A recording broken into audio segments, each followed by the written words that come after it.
Here's another exception to the octet rule. Some molecules have an odd number of molecules, like nitric oxide. Okay, nitrogen has 5 valence electrons by itself. Oxygen has 6 by itself. So nitric oxide, the molecule, would have 11 valence electrons. So if you have an odd number of valence electrons, it's just not possible to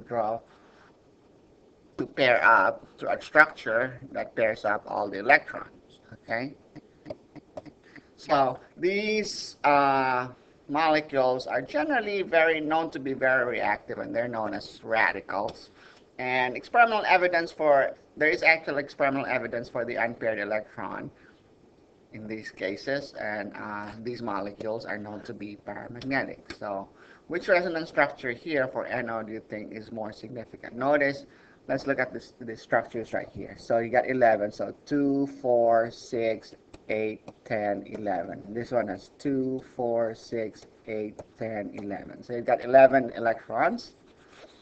But in this particular case, the nitrogen here has an octet, whereas the oxygen has only 7. Okay? Here, your oxygen has an octet, but your nitrogen has only 7 around it. So which one of these two resonance structures do you think would be a little bit more significant than the other?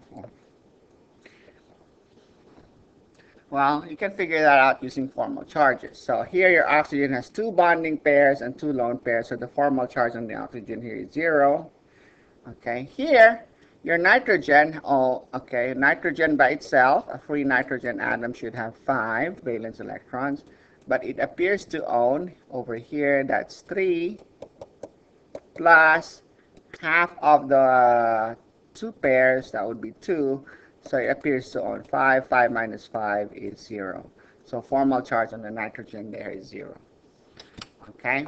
The bottom one would have what? A free nitrogen atom would have 5.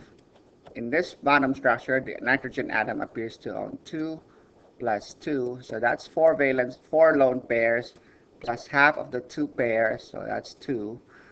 And that appears to own 6 valence electrons. So 5 minus 6 is -1. So this valent nitrogen atom here appears to have a -1 formal charge. So obviously the other one, the oxygen here, would have to have a positive formal charge. So which one do you think is a better resonance structure? This one up here, because that one has all 0 formal charges. And over here you can see an oxygen is more electronegative than nitrogen, yet it's getting a positive formal charge. Okay, but the point is, one of these two atoms can't have an octet because you can't pair up all the electrons. You have an odd number of electrons.